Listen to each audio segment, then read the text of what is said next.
de katholische Schule, l'école catholique. Rodewevers. Ici vivait la famille Roth, qui était des tisserands. Des noms de fermes, souvent liés au nom ou au métier de leurs occupants jadis. En alsacien, on appelle cela un Hofname. Dans le village, on apprécie ces petites plaques modernes qui racontent l'histoire locale. C'est important pour les jeunes de savoir de quoi on parle en donnant un nom à certaines maisons ou fermes. On a dit oui tout de suite pour le souvenir, tous ces enfants qui sont passés dans cette école et voilà notre vie maintenant au sein de cette école. À l'origine de ce projet, Michel Borner.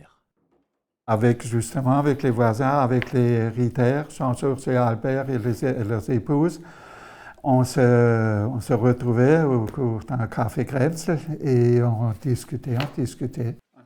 Des après-midi souvenirs entre anciens qui ont abouti à cette liste de presque 200 Hofname.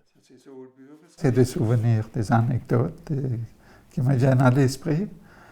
Bon, je suis nostalgique de ce passé-là et j'aimerais que ça ne se perde pas. Michel a été le premier à marquer sa maison il y a 40 ans. Smirels traduisait le petit maçon, la dénomination que portait l'un de ses ancêtres, né en 1832.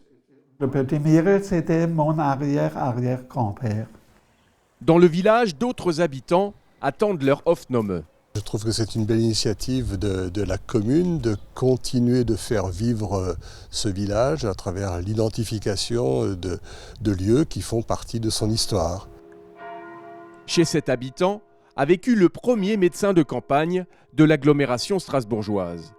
D'où le Hofname Stocktors. Ici, l'annexe de la maison avec l'écurie où il remisait son cheval. À côté, l'endroit où sa carriole était rangée. Et puis au-dessus, le logement du palefrenier.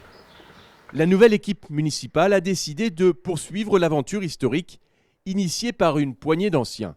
En 2021, une quarantaine de nouvelles plaques vont être fixées au mur des maisons qui racontent l'histoire de Lampertheim.